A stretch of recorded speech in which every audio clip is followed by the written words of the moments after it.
So first, let me say I think I'm talking to a very sophisticated audience, and I suspect most of what I'll say you already know. I suspect this talk is simply an opportunity to start a large number of arguments, but this is a talk I've been giving to audiences that, in fact, know less about the internet than the group I have here. And what I've been trying to point out is the range of issues, because most people see one or two, but I've been trying to collect a list of them. So I'm going to go over this list of issues that I've come up with fairly quickly. I've given this talk in an hour. I gave this talk at one point in 2.5 hours. I'm going to do it in 15 minutes.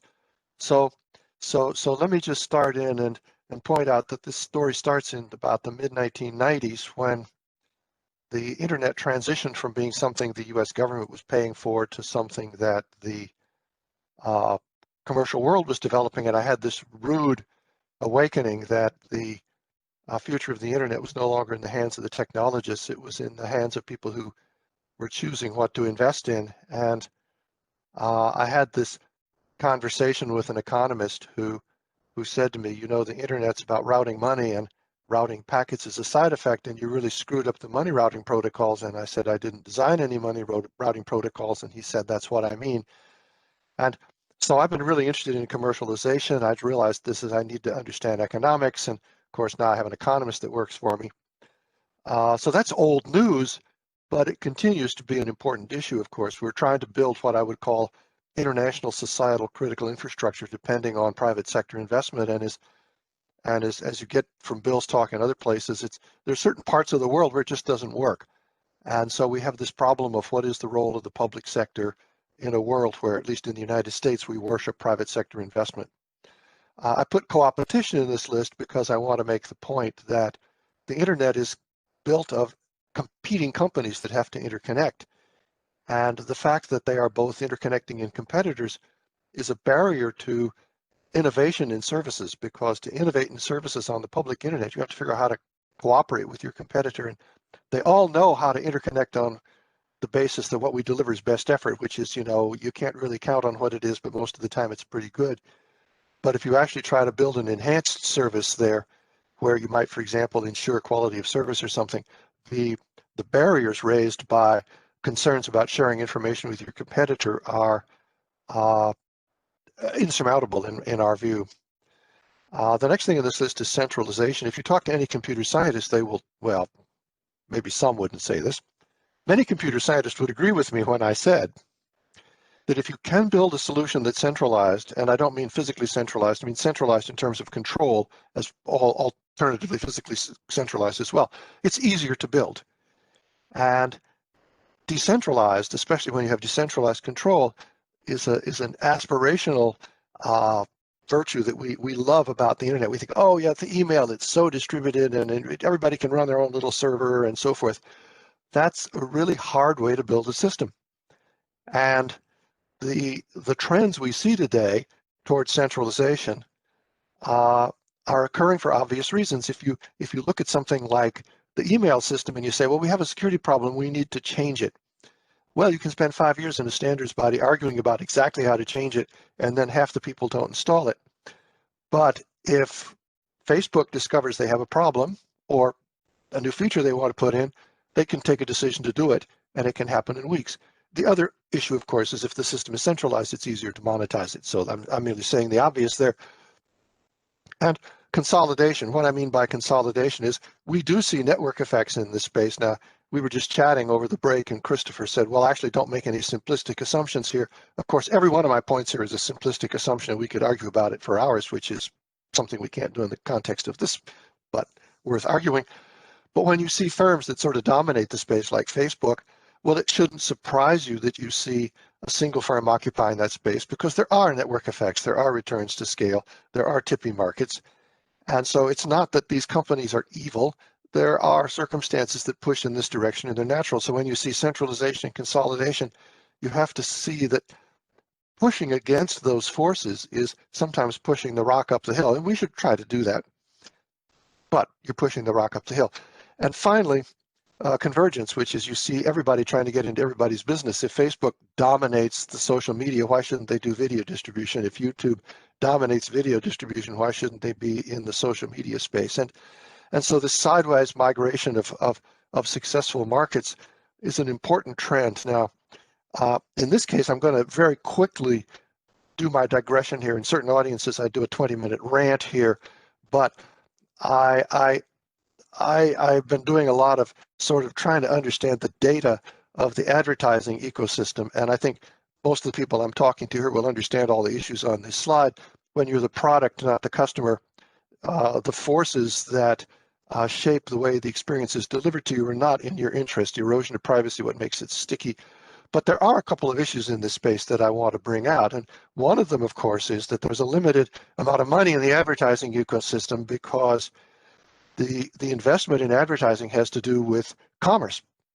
And you know, if you're Facebook, you can't influence how much marketers are willing to invest in products. So you're fighting over a pot of money the size of which is only indirectly under your control.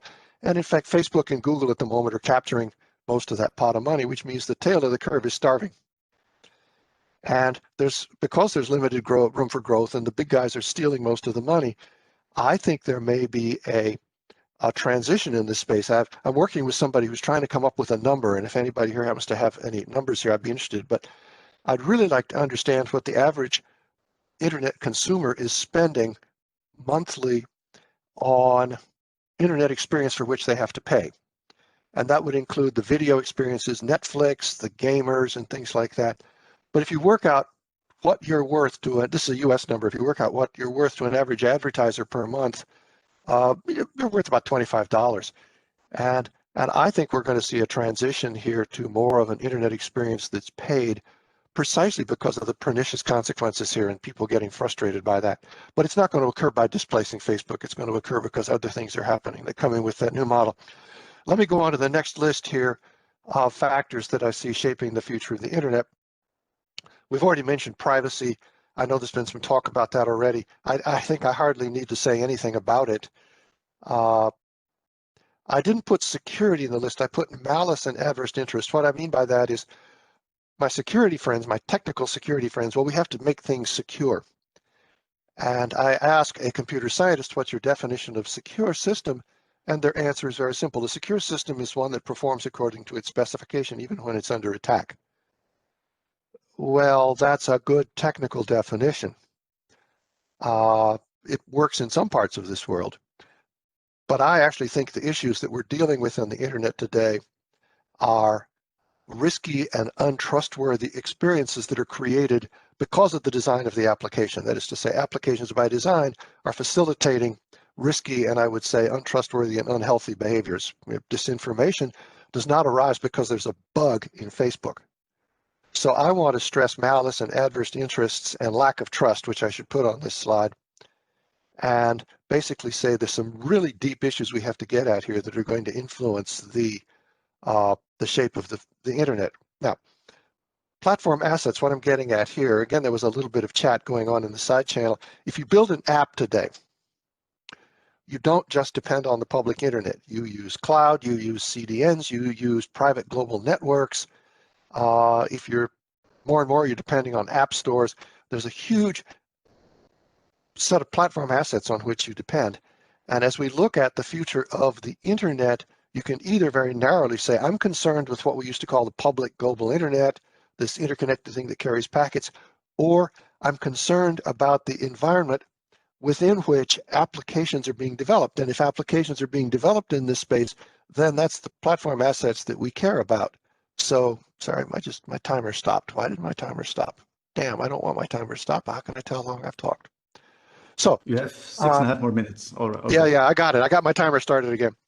So there's a conversation here that's much broader. I am now beginning to see papers that have titles like cloud neutrality, which I don't at the moment think is an issue, but we certainly ought to be paying attention to it.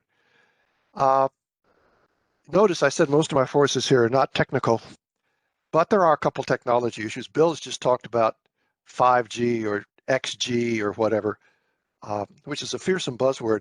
But again, I think in that context, the technical implications of 5G are, I think, swamped in the industrial struggles over the control of the future that have emerged to see 5G as a vector for them to be victorious. So So I see technology in this space as not primarily technology, but a new vector for struggle. Globalization is pretty obvious. The internet is global. We're taking an internet into spaces where there's definitely different views about how it should look, how it should be used, what the internet experience should be. I personally do believe we should try to maintain the global connectivity of the internet, but notice that there's a trend in the other direction. I put localization here. Now, I want to use the word very carefully here. If you look at the internet experience today that most people actually have, the traffic that supports that experience is crossing a very small part of the public internet. A lot of apps today are hosted on cloud and CDN, and at least in the developed world, this is very different for the developing world, but at least in the developed world, the access points that take you into the cloud or the CDN may very well be directly attached to the broadband access provider that you use. I did a little experiment with my own traffic. I looked at all the URLs I'd gone to over the past, I don't know how long, Firefox saved them, so it's however many URLs since the last time Firefox was upgraded. And I found 8,000 URLs I'd gone to, and of those I found 1,500 distinct domain names, and I looked to see where they all were, and something like 60% of them were on cloud and accessible going only across my broadband access provider.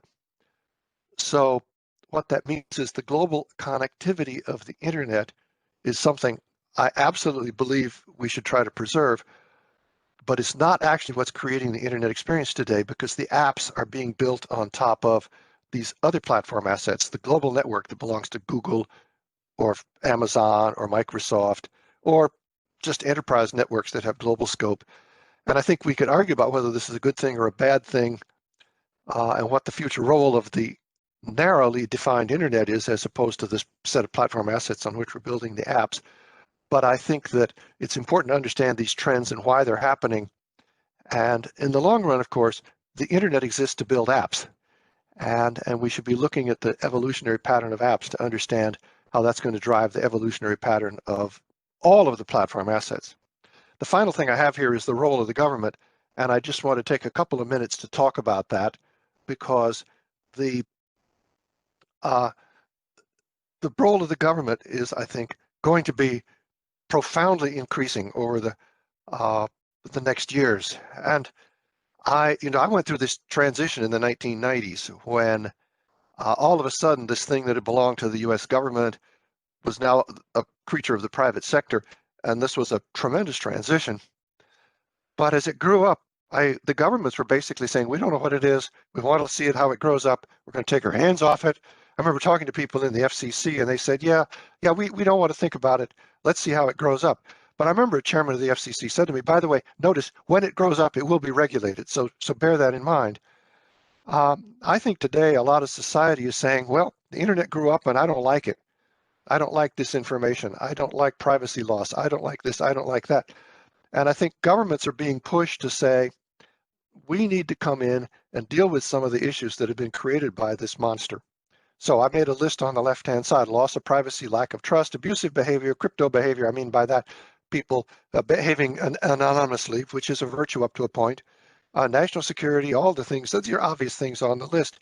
And the things that compound this list are the fact that the internet is global, which raises issues of governance, different conceptions of the internet across the globe, across jurisdictional law enforcement, and now you have global firms. Now, the internet service providers themselves, by and large, are domestic. Comcast is in the United States, but Google is everywhere, and yet we're more and more seeing countries put domestic regulation on global companies. And now at higher levels, things like GDPR, and I won't even say anything about FREMS, but the consequences of the tension between a global space, a global firm, and local regulation or regional regulation are going to be profound. So I think the point I would make, did I have a blank slide in here?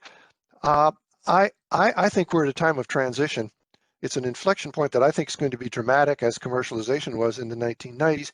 I don't think it's going to be as fast. I think it's going to be messy, because certainly the governments that are stomping around in this space after a lot of years of paying little attention don't really know what to do, but they'll do something in capital letters.